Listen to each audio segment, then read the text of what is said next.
Pemirsa, sejak dialihkannya isolasi mandiri ke isolasi terpusat, Satgas COVID-19 Bali terus menambah ketersediaan tempat tidur bagi masyarakat yang positif COVID-19.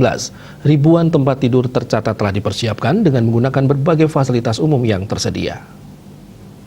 Isolasi mandiri kini tidak lagi diizinkan karena berbahaya, berpotensi menularkan COVID-19 kepada keluarga dan masyarakat di sekitarnya. Kini masyarakat yang menjalani isolasi mandiri akan didatangi oleh tim Satgas COVID-19 dan dialihkan ke isolasi terpusat. Makin banyaknya warga yang menjalani isolasi terpusat, Isoter membuat tim Satgas COVID-19 Provinsi Bali terus menambah ketersediaan tempat tidur.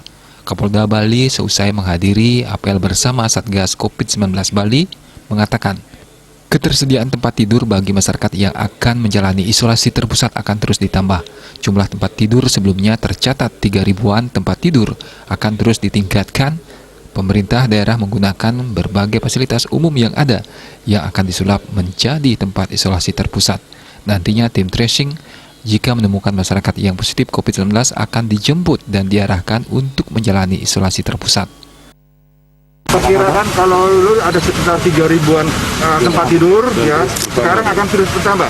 Ya, sejalan tadi disampaikan bahwa memang kalau dilihat secara keseluruhan ada 8.000, sekarang ada 3.000 ini terus bertambah. Kita sedang menginventarisir lagi tempat-tempat sebenarnya balai-balai latihan yang hari ini tidak dipakai, kemudian juga sekolah-sekolah yang mungkin ada boarding school seperti itu, yang asrama-asrama itu kita upayakan dijadikan tempat isoter.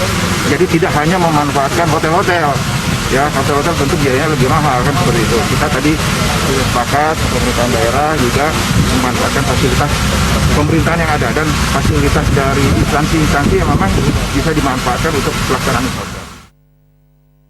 Masyarakat yang memiliki keluarga menjalani isolasi terpusat diharapkan jangan khawatir karena mereka tetap akan dijamin untuk makanan dan obat-obatan. Riasa Bali TV.